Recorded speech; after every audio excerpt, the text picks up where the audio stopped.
Hello! Magandang araw. Magandang araw mga Mars. Dagdag pagkakakitaan, Graham balls. Since mahal yung crushed Graham, kaya ang binili ko yung mahahaba pa. Yung Graham crackers. Honey Graham crackers, yung mga buo pa ang binili ko kasi 41 lang ang 200 grams. Yung crushed Graham 400.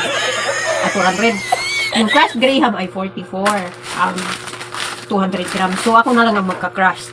Yeah! Kailangan lang natin butasan para mawala yung hangin. Para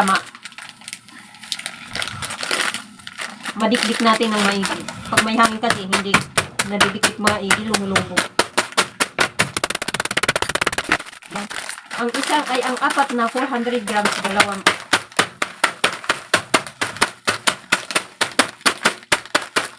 dalawang malaking kondensada ang kailangan gamitin. Another additional sa tindahan, guys.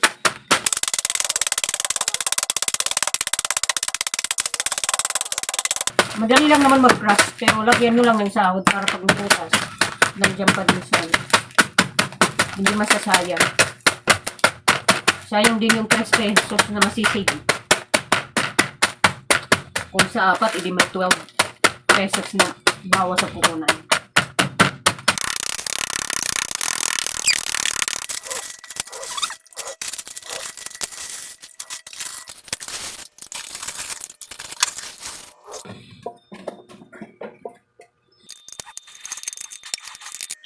Hello! So, ito na nga, bagong pagkakakitaan na naman natin dito sa tindahan. Dinidisplay ko lang to dito sa tindahan ko.